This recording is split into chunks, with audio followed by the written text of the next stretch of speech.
Qu'est-ce qu'une transformation nucléaire? Qu'est-ce qui la distingue d'une transformation chimique ou d'une transformation physique? C'est ce qui va nous intéresser dans ce chapitre. Rappelons déjà la notion d'isotope et d'éléments chimiques.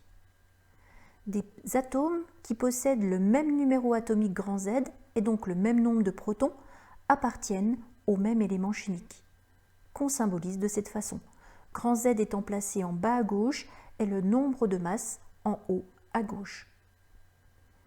On sait que le noyau d'un atome est constitué de protons et de neutrons. Si on s'intéresse à l'élément chimique naturel le plus gros, celui-ci possède 92 protons et 146 neutrons. Il correspond à l'uranium-238. Mais il existe aussi des atomes d'uranium avec forcément 92 protons, mais cette fois-ci 143 neutrons. C'est l'uranium-235. Ces atomes possèdent le même nombre de protons et donc d'électrons, mais leur noyau ne renferme pas le même nombre de nucléons. Ces atomes appartiennent au même élément chimique, mais sont différents. Si maintenant on s'intéresse à l'élément chimique naturel le plus léger, c'est-à-dire l'élément hydrogène, son noyau peut posséder seulement un proton, ou un proton plus un neutron, ou encore un proton plus deux neutrons.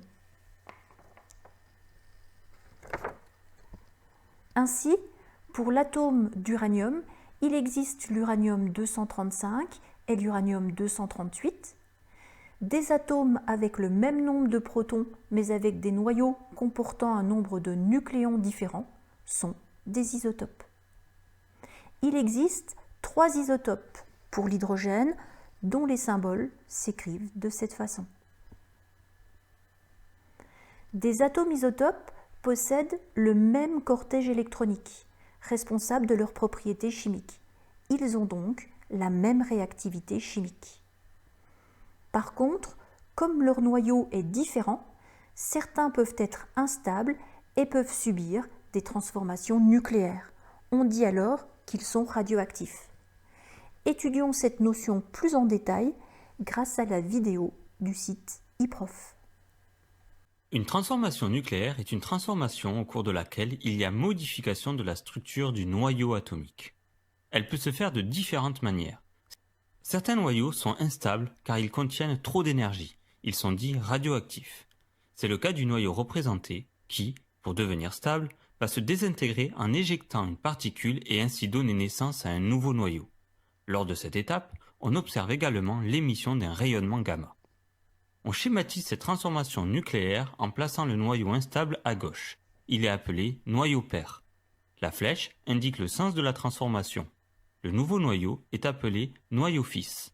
La particule, quant à elle, peut être différente suivant le type de désintégration. Pour représenter une telle transformation, on ne peut pas à chaque fois dessiner les noyaux. Ils contiennent beaucoup trop de nucléons. Mais on va utiliser l'écriture symbolique des atomes. Considérons que l'on étudie la radioactivité du radium-226 qui possède 226 nucléons dont 88 protons et qui se désintègre en radon-222 en émettant un noyau d'hélium-4, également appelé particule alpha. On notera que dans l'équation nucléaire, il ne faut pas faire apparaître le rayonnement gamma. C'est ainsi qu'à notre niveau, nous allons noter l'équation de désintégration du radium-226. Afin de vérifier l'exactitude de cette écriture, il faut savoir que l'équation nucléaire vérifie les lois de conservation de Soddy. Ces lois traduisent la conservation du nombre de masse grand A ainsi que du nombre de charges grand Z au cours de la transformation. Pour la conservation du nombre de masse A, il faut que la somme des nombres de masse soit la même de part et d'autre de la flèche, symbolisant la réaction. Pour la conservation du nombre de charges Z, là aussi, il faut que la somme des nombres de charges soit la même de part et d'autre de la flèche, symbolisant la réaction. D'autres transformations nucléaires sont possibles, notamment avec des noyaux comportant un nombre important de nucléons, appelés noyaux lourds. Lorsqu'ils entrent en collision avec un neutron, ils se cassent en 2 noyaux plus légers en libérant 3 autres neutrons et de l'énergie. La réaction est une réaction de fission. Le noyau est dit fissile.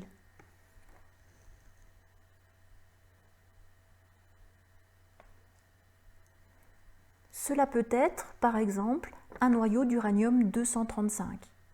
Et avec un échantillon de quelques grammes, on peut obtenir une quantité d'énergie très importante.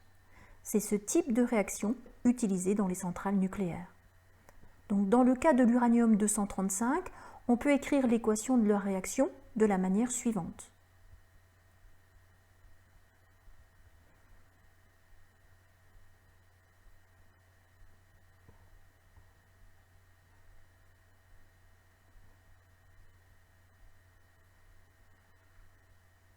Alors, il y a, comme dans le cas précédent, conservation du nombre de masses et conservation du numéro atomique grand Z. Il y a aussi apparition de nouveaux éléments chimiques. Le strontium, symbolisé par SR, et le xénon, symbolisé par XE. Donc, on vérifie bien la conservation du numéro atomique grand Z. Donc on devra avoir de part et d'autre une valeur de 92.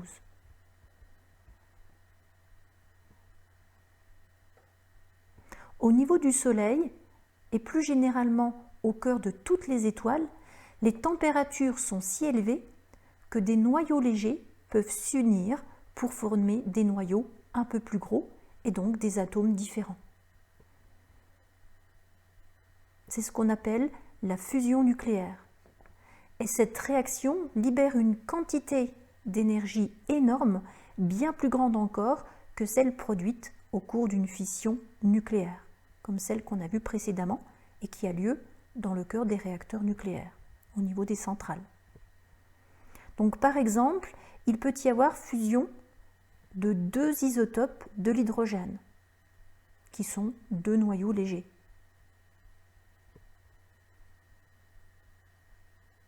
Donc ces deux isotopes de l'hydrogène, qu'on va écrire maintenant, vont s'unir pour former un nouvel élément chimique correspondant à l'hélium et qui est symbolisé par He.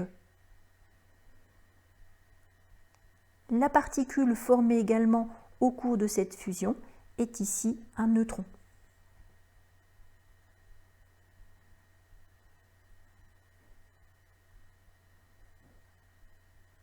Comme pour toute réaction nucléaire, l'équation doit mettre en évidence la conservation de A et de grand Z.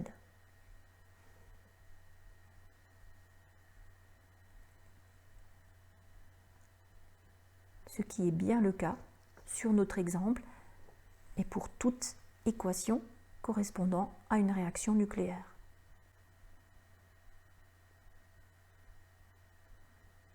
Voilà pour les équations nucléaires. Donc ainsi, nous avons vu avec les chapitres précédents 3 types de transformations. Il faut être maintenant capable de les identifier, notamment à partir de leur équation. Pour cela, une analyse des réactifs et des produits est nécessaire. Une transformation physique correspond à des espèces chimiques identiques dont seuls les états physiques sont modifiés. On écrira donc à gauche et à droite la même formule chimique. Il n'y a que l'état physique qui change. Donc on passe ici, par exemple, du solide au liquide. Dans le cas de l'eau, c'est tout simplement la fusion de la glace. Avec une transformation chimique, réactifs et produits correspondent à des espèces chimiques différentes, mais il y a conservation des éléments chimiques et de la charge électrique. Par exemple, pour l'équation de combustion du méthane, avec le dioxygène, on retrouve bien à gauche et à droite le même nombre d'éléments carbone, oxygène et hydrogène. Pour une transformation nucléaire, comme on l'a vu précédemment, réactifs et produits correspondent à des éléments chimiques différents. Ainsi, il est possible d'identifier la nature d'une transformation rien qu'avec une équation de réaction.